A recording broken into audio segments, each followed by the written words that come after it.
Hello guys, welcome back to my YouTube channel study with Jyoti. So last time आपने video में देखा होगा, मतलब एक्सचेंज वगैरह के बारे में हमने पढ़ा था, राइट। एग्जाम्पल्स वगैरह भी किए थे। ओके, तो आज हम इस वीडियो में पढ़ने वाले हैं एडिशनल थ्योरम ऑफ प्रोबेबिलिटी। ठीक है, तो इससे पहले ऑलरेडी हमारे पास दो तीन थ्योरम और थी जो बिल्कुल मतलब सिंपल सिंपल थी। जैसे कि हमारी सिंपल हो गई एक कॉम्प्लीमेंट वाली थ्योरम हो गई। ठीक है, जिसमें हमारे पास क्या था, ये कि पी ऑफ ए बार अगर हमें निकालना है तो ये किसके इक्वल होगा, वन माइनस पी ऑफ ए के। ऐसे क्यों होगा, क्योंकि जो कॉम्प्लीमेंट होता है वो हमारा बेसिकली प्रोबेबिलिटी ऑफ ए के अपोजिट ही होता है, राइट। तो अपोजिट होता है इसलिए, और टोटल प्रोबेबिलिटी हमें पता है वन होती है। तो टोटल प्रोबेबिलिटी में से अगर हम कुछ नेगेटिव पार्ट, मतलब नेगेटिव की इन द सेंस कि ए का जो अपोजिट है उसको निकाल देंगे तो हमारे पास कॉम्प्लीमेंट वाली प्रोबेबिलिटी आ जाएगी। ठीक है, इस मतलब उल्टा आप समझ सकते हो इससे, राइट। और जो फर्स्ट वाली जो प्रॉपर्टी थी, सॉरी, जो थ्योरम थी हमारे पास, वो कौन सी थी, सिंपली हमारे पास कि जो इम्पॉसिबल इवेंट होते हैं उनकी प्रोबेबिलिटी जीरो होती है। मतलब इम्पॉसिबल इवेंट के लिए बोला है। तो इम्पॉसिबल का मतलब क्या है कि इम्पॉसिबल मतलब वहाँ पे कुछ भी, मतलब हमें एक तो होता है हमारे पास सर्टेनिटी वाली, ठीक है, जिसकी प्रोबेबिलिटी हमेशा क्या होती है, वन होती है। जिसमें हमने एक्सियम्स, मतलब उसके जो तीन एक्सियम्स थे हमारे पास, उसमें हमने पढ़ा था सर्टेनिटी वाली प्रोबेबिलिटी। ठीक है, तो अब जो ये बोल रहे हैं, ये बोल रहे हैं कि इम्पॉसिबल इवेंट की, मतलब उसमें हमेशा यही रहेगा कि उसकी कुछ प्रोबेबिलिटी आएगी ही नहीं। ठीक है, जैसे हम मान सकते हैं पंखा जो होता है, मतलब जो फैन होता है, उसकी प्रोबेबिलिटी नीचे गिरने की क्या है, जीरो ही है। मतलब बाई चांस वो कभी कभी गिर जाता है बट वो निग्लिजिबल होता है उस केस में। तो उसकी जो प्रोबेबिलिटी वो हम क्या लेते हैं, हमेशा जीरो लेते हैं। ठीक है, तो ये हमारी फर्स्ट थ्योरम थी, और नीचे दो तीन थ्योरम हो रहा है तो मतलब इजी इजी है, वो आप कर लोगे। तो इसलिए आज हम पढ़ने वाले हैं एडिशनल थ्योरम ऑफ प्रोबेबिलिटी।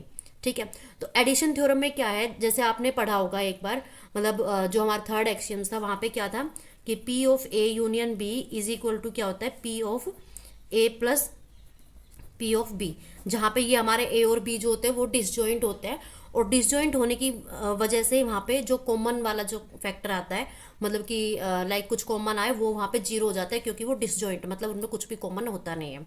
ठीक है, तो अब हम इस वाले जो केस में ये थोड़ा डिफरेंट है, यहाँ पे हमारे पास वो डिसजॉइंट नहीं है। डिसजॉइंट नहीं है इसका मतलब कुछ तो होगा जो कॉमन आ रहा होगा, ठीक है, जिसको हमें माइनस करना होगा, जो दोनों में आ रहा होगा। तो एक बार हमें वो माइनस करना पड़ेगा ताकि वो रिपीटेड ना हो। तो अब देखो, हम आते हैं थ्योरम के स्टेटमेंट पे। तो ये क्या बोल रहा है कि if A and B are any two event. तो यहाँ पे हमने ए और बी दो इवेंट लिए हैं, और जो इवेंट है ये क्या है, हमारे basically subsets of the sample space S. तो सपोज मेरे पास ये पूरा सैंपल स्पेस है एस, ठीक है, इसमें से मैंने दो इवेंट ले लिए, मतलब ये पूरा बड़ा पार्ट है, इसमें मैंने दो हिस्से काट लिए, एक ये वाला सर्कल काट लिया, एक ये वाला सर्कल, तो वो मैंने इसमें बना लिए। तो ये मैंने बेसिकली दो इवेंट ले लिए सैंपल स्पेस एस में से। ठीक है, एंड आर नोट डिसजॉइंट। देखो, डिसजॉइंट का मतलब वो जॉइंट नहीं है, और नोट डिसजॉइंट का मतलब क्या है कि डिसजॉइंट नहीं है, इसका मतलब वो जॉइंट है। ठीक है, मतलब कि उसमें कुछ कॉमन आ रहा होगा, मतलब ये ऐसे अलग अलग नहीं है, ये कैसे है हमारे पास, ऐसे है जॉइंट, मतलब कि ऐसे कुछ कॉमन आ रहा है। तो इसलिए मैंने यहाँ पे क्या कर दिया, एक ये वाला मान लिया मैंने बी, और एक ए ये वाला मान लिया। ठीक है, तो अब देखो यहाँ पे, तो ये क्या बोल रहा है, मतलब इन्होंने बोला है कि अगर मेरे पास ए और बी दो इवेंट मैं लेती हूँ, ठीक है, और वो डिसजॉइंट है, तो मेरे पास रिजल्ट क्या आना चाहिए, probability of A union B is equal to probability of A plus probability of B minus probability of A intersection B. मतलब क्या बोला है, सिंपली जैसे हमारे पास हमने थर्ड एक्सियम्स में पढ़ा था वहाँ पे कि अगर मेरे पास डिसजॉइंट होता है तो वहाँ पे कुछ कॉमन आता नहीं है, तो जो उसकी प्रोबेबिलिटी वो वहाँ पे हो जाती है जीरो। बट अब मेरे पास नोट डिसजॉइंट का केस आ गया, तो मेरे जो मेरी प्रोबेबिलिटी होगी P of A union B की, वह उसमें से ये माइनस होगा। ठीक है, तो अब मुझे ये वाली जो स्टेटमेंट है, मतलब ये वाला जो ये है एक्सप्रेशन है, ये मुझे क्या करना है, प्रूव करना है। ठीक है, तो अब हम सिंपली डायग्राम के थ्रू चलते हैं। ठीक है, तो अब मेरे पास ये था, मैंने सैंपल स्पेस लिया एस, इसमें मैंने दो इवेंट ले लिए, एक ए ले लिया, एक बी ले लिया। ठीक है, और इनको ज्वाइंट कर दिया क्योंकि नोट डिसजॉइंट है। ठीक है, तो अब यहाँ पे कुछ कॉमन फैक्टर आ रहा होगा, आपको दिख रहा होगा थोड़ा सा। ठीक है, तो इसको हम बोल रहे हैं ए इंटरसेक्शन बी। इंटरसेक्शन किसको बोला जाता है, जिसमें कुछ कॉमन आ रहा हो। तो ए और बी में जो कॉमन है वो ये वाला पार्ट आ रहा है। ठीक है, अब जो बी है इसको मैं कैसे लिख सकती हूँ, इस तरीके से लिख सकती हूँ। कैसे लिख सकती हूँ वो, क्योंकि ये देखो, ये मेरा क्या है, बी है पूरा। ठीक है, अब बी को मैं कैसे लिख सकती हूँ कि बी तो आएगा ही आएगा उसमें। ठीक है, और इंटरसेक्शन आएगा किसका, साथ में ए कॉम्प्लीमेंट का। ठीक है, मतलब कि ये वाला जो है हिस्सा, इसमें मेरे को ए बार वाला हटाना है। मतलब कि जो कॉमन आ रहा होगा वो मेरा क्या आ रहा होगा, इसमें से ए बार इंटरसेक्शन बी, और ये मेरा पूरा क्या बन रहा होगा, बी। मतलब इतना पार्ट तो है ये बी का, और ये जो पार्ट है ये मैं इसको मैंने बोल दिया सिंपली ए कॉम्प्लीमेंट। ठीक है, तो ये हो गया मेरा बी। ठीक है, तो अब देखो इसको हम दूसरे तरीके से भी समझ सकते हैं। वो कैसे समझ सकते हैं, क्योंकि अब बी तो मेरा क्या हो गया, पूरा ये वाला बी होगा। ठीक है, और ए कॉम्प्लीमेंट का मतलब क्या है कि इस पार्ट को छोड़ के पूरा, देखो मतलब मैं यहाँ पे थोड़ा समझाती हूँ इसे।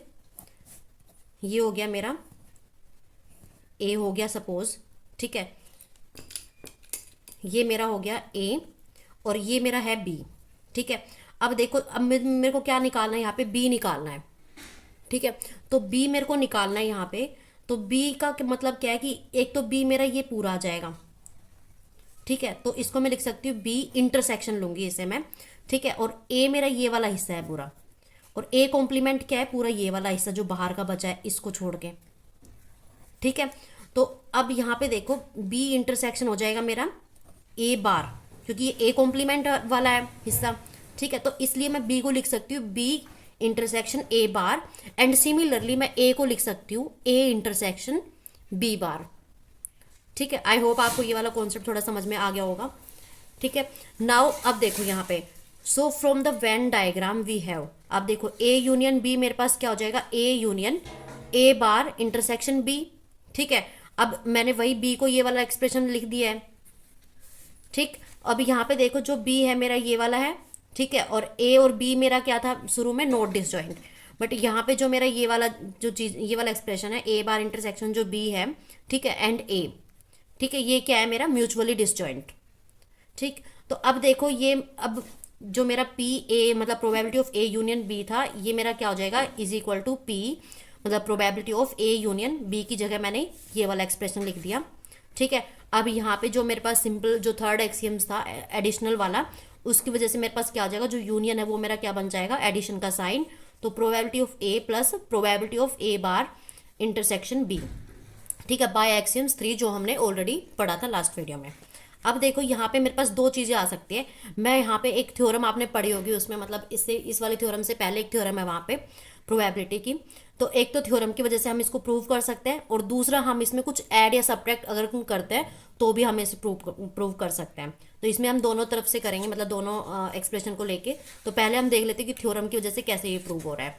ओके, तो देखो अब हमारे पास जो थ्योरम थी प्रोबेबिलिटी की एक, तो उसमें क्या था मेरे पास कि probability of A bar intersection B is equal to probability of A probability of B minus probability of A intersection B. ठीक है, मतलब ये वाली मेरी क्या है, एक थ्योरम है। अब ये आई कैसे, एक बार मैं आपको थोड़ा जस्ट बता देती हूँ। यहाँ पे probability of A intersection A bar intersection B is equal to, अब देखो मेरे को क्या रिजल्ट लेके आना है, ए बार इंटरसेक्शन बी लेके आना है। ठीक है, तो अब ए बार इंटरसेक्शन बी लेके आना है, इसका मतलब क्या है कि अगर मैं प्रोबेबिलिटी ऑफ बी में से पूरे में से अगर ये वाला घटा दूं, इंटरसेक्शन वाला मतलब कुछ कॉमन हटा दूं इनमें से, तो मेरे पास सिंपली क्या बचेगा, probability of A bar intersection B बचेगा। ठीक है, तो अब सिंपली वहां पे जो मेरा एक्सप्रेशन था, ये वाला जो एक्सप्रेशन था, उसकी जगह मैं क्या लिख सकती हूँ, ये वाला एक्सप्रेशन।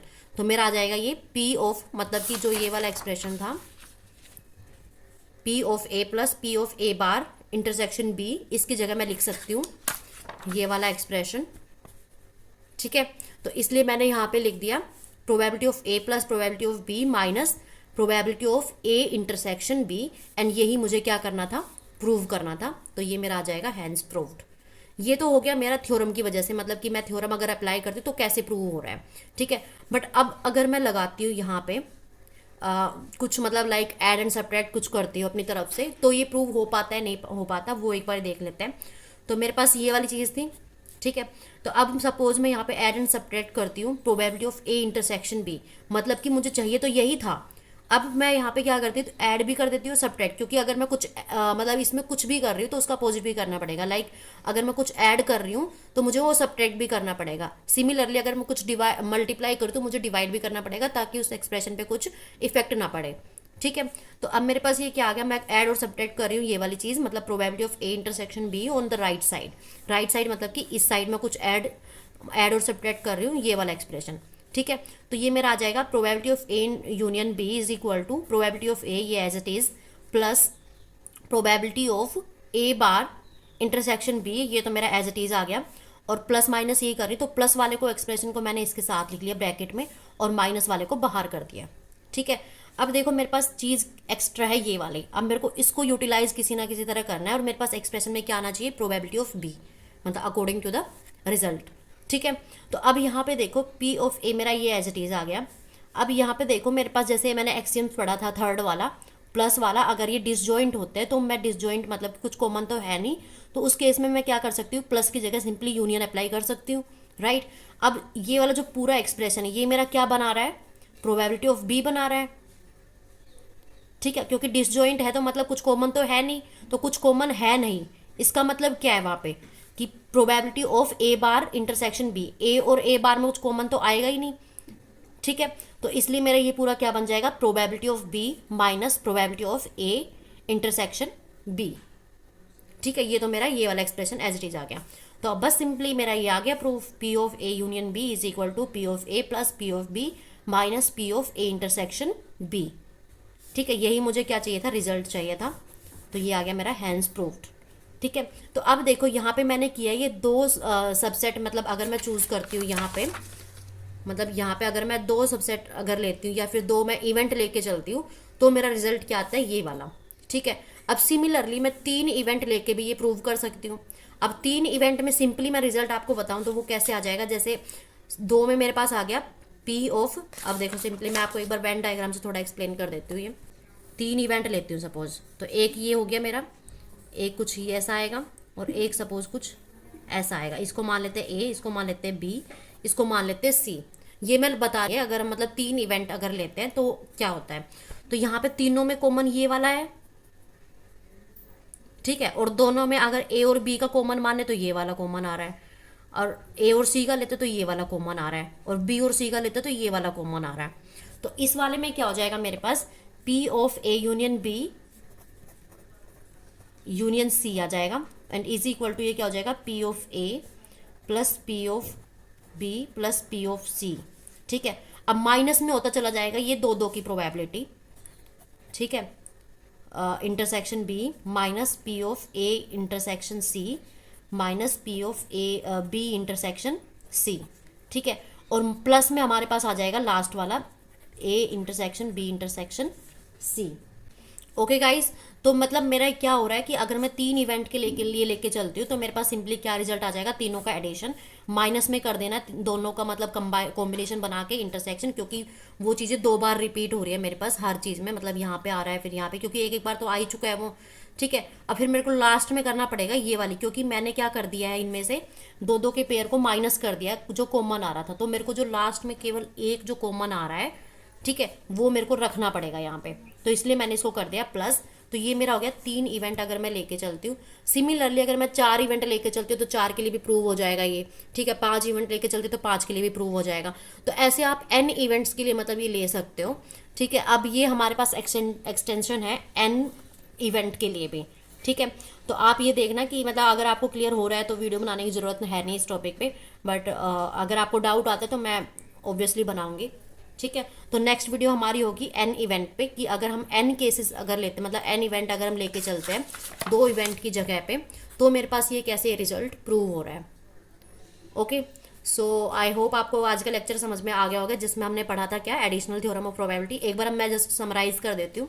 तो सिंपली मेरे पास क्या था, यहाँ पे 2 सबसेट हम ले रहे थे, मतलब 2 इवेंट हम ले रहे थे। ठीक है। जो हमारे पास क्या थे, नोट डिसजॉइंट, मतलब डिसजॉइंट कुछ है नहीं, मतलब कि उनमें से कुछ कॉमन तो आ ही रहा होगा, क्योंकि वो डिसजॉइंट नहीं है, मतलब कि वो जॉइंट है। ठीक है। तो ये मैंने वेन डायग्राम, अब देखो आप कुछ भी प्रोबेबिलिटी में प्रूव करते हो ना, तो वेन डायग्राम पहले बनाओ। वेन डायग्राम से ही पूरा क्वेश्चन सोल्व हो जाता है, क्योंकि अगर हम ऐसे थ्योरेटिकल मतलब चलते चलेंगे, मतलब ऐसे न्यूमेरिकली टाइप, तो वो थोड़ा लॉन्ग मेथड पड़ जाएगा, बट आप डायग्राम से अगर सोल्व करते हो तो ईजी पड़ जाएगा। तो अब आते थ्योरम पे, तो आप वेन डायग्राम बनाओगे पहले, थोड़ा इसको सॉर्ट करोगे। ठीक है। ये मेरे पास कैसे कैसे हो रहा है, फिर मेरे पास कुछ ऐसा रिजल्ट आएगा। उसके बाद आप यहाँ पे अब 2 चीज़ें लगा सकते हो, मतलब एक थ्योरम की वजह से प्रूव हो जाएगा ये, और दूसरा ये हो जाएगा किसकी वजह से, अगर हम कुछ ऐड या सब्ट्रैक्ट करते हैं, तो ये थ्योरम की वजह से मेरा सिंपली बस एक रिजल्ट मुझे याद होना चाहिए। ठीक है। तो उसकी वजह से मेरा ये थ्योरम पूरा मतलब प्रूव हो जाएगा। दूसरा, अगर मैं कुछ यहाँ पे ऐड और सब्ट्रैक्ट करती हूँ, वो भी क्या करना है, पी ऑफ ए इंटरसेक्शन, क्योंकि यही मेरे को क्या चाहिए, लास्ट में चाहिए रिजल्ट में, इसलिए मैंने इसको ऐड एंड सब्ट्रैक्ट कर दिया। और इन दोनों से फिर मेरा कुछ बीच का एक्सप्रेशन बन जाएगा पी ऑफ बी, और फिर मेरा हो जाएगा प्रूफ। ठीक है। सिमिलरली मैं थर्ड, मतलब अगर 3 इवेंट लेते तो भी हो जाएगा।